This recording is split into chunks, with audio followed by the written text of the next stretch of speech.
So the Dutch landed that's first. today. Oh, this However, does not reflect well on Australia's Brits. Sorry, convict guys. founding meant less than half of this first. Hello and welcome back to the channel, and today we're going to be reacting to a video that has been recommended to us again by a couple of viewers in messages. So, like we always say, if you do have any videos that you do want us to react to, let us know in the comments or message us on Instagram, our other platforms. They should be down in the description. But today we're going to be reacting to a channel called Subana. I think, once again, I'll put them in the description if you want to watch the full video. And this is going to be the animated history of Australia. So, I've been pretty excited to watch this, you know. this is something that we don't know enough about, so I can't wait Yeah. to see a little bit more on it, give it a watch, and maybe we'll learn a thing or two along the way. Aristotle, Ptolemy, and Macrobius believed that there was far too much land in the northern hemisphere, and that there must be some undiscovered continent balancing the globe somewhere in the south. Okay, so the logic was a little flawed, but during the Age of Discovery, the search was on for Terra Australis Incognita. Fast forward a few centuries to the East Indies. 3 Dutch sailors landed in Australia accidentally in the 1600s. The mythical southern continent had just been found.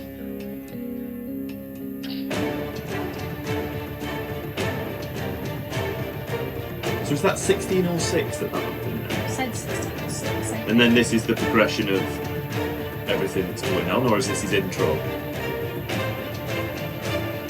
I think this is his intro. Australia was the last of the New World to be discovered, because let's be honest, nobody cares about Antarctica. Australia was of course already inhabited. Indigenous Australians, also known as, had a population of between 300 and 700,000 by modern estimates. Early contacts with these tribes were as often peaceful as they were violent. It is thought that these groups arrived in 2 stages. The first was from the Indian subcontinent via a land bridge that connected Australia to the island of New Guinea, bringing with them the Pama-Nyungan language family. The second wave was much later and may have been groups related to the Austronesians of Indonesia. Their culture and history was preserved through the oral tradition.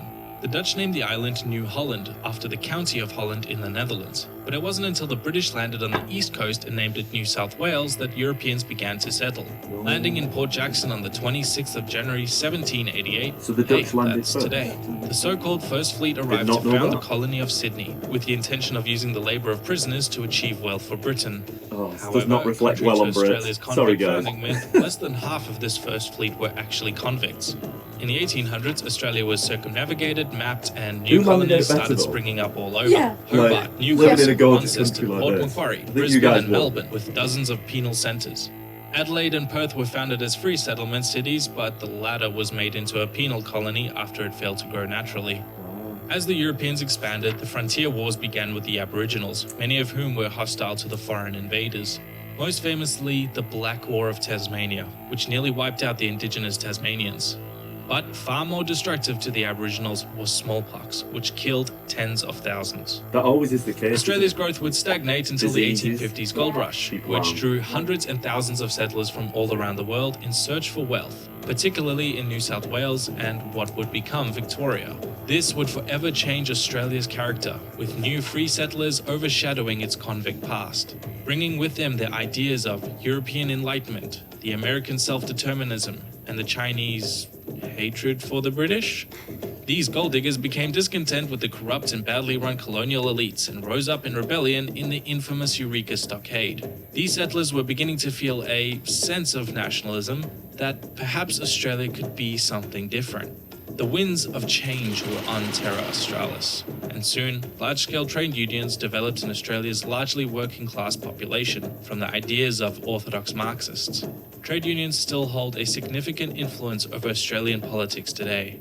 But let's not forget the rift that had been forming between Australia and Australians, the government and its people.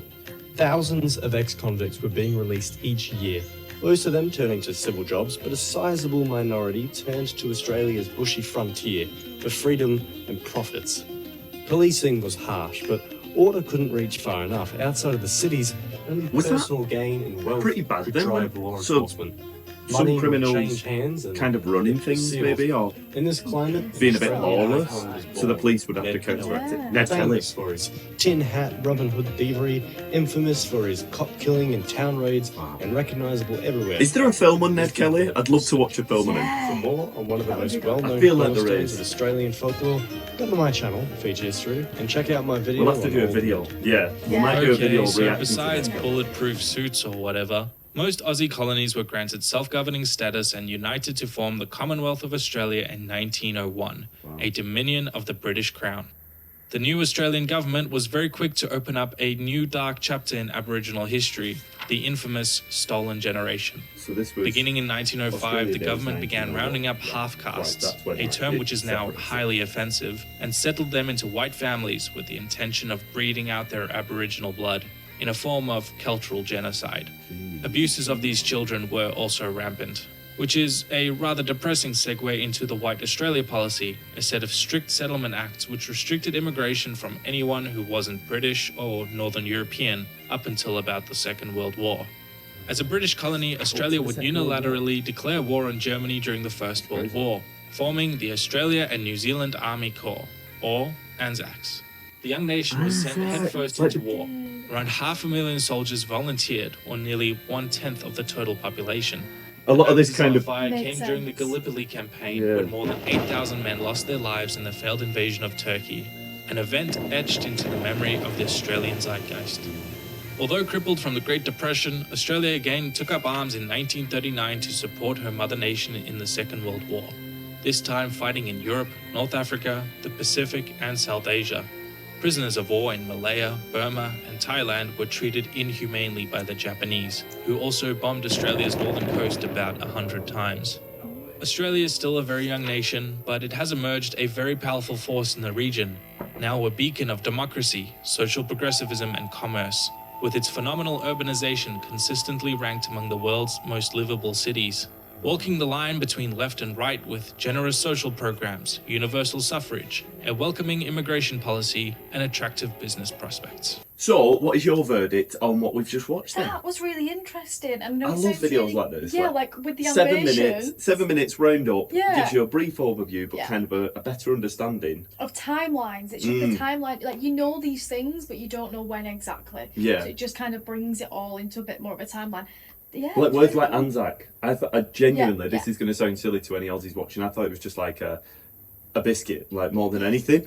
So now We it makes knew sense. it represented it, but we didn't know when. Yeah, like you what. said, but I knew it more as the biscuit than anything else. So, like you said, stuff like this helps you better understand, gives you a better, wider knowledge on the place that we are now living in and calling home. And I just want to say, like you said, let us know if there is any other videos that you want us to watch. That is a fantastic watch. I highly recommend you go and check out their channel. The guys who made this video, they put a lot of work into it, and they deserve all the credit they get for this, because really, really good video. Yeah, I was just gonna say if there's anything else that was kind of missing from this, if there's that timeline, you know, if Good. there's something that we need Yes. to know, comment below, let us know. But other than that, isn't this the last video before we go on our adventures? I think this might be. Yeah, yes, this is. So we've had a lot of work on this week, so it's been a bit quiet, hasn't it? But we are going on a big adventure this weekend, so the next video will be the start of that. A little bit of a venture that I think you guys should come on. So if you are interested on where we're going to be venturing to, be sure to subscribe, keep updated. When you subscribe, it's completely free and it just notifies you when we upload a little bit more. Open up YouTube, see our videos. So subscribe if that's something that you want to do. And we want to say thank you to all the members. Show your beautiful names on screen here now. Thank you very much for all your support. When we do nip out for a coffee, that is basically what you're supporting us doing. But I am absolutely sweltering, so I want to say thank you again for watching. Thank you for all your support. Let us know in the comment section. And I need to go for a dip in the pool because I am honestly, I'm a hot mess. I'm a hot mess. Hi everyone! Sign it out, Picco. Adios. See you in the next one.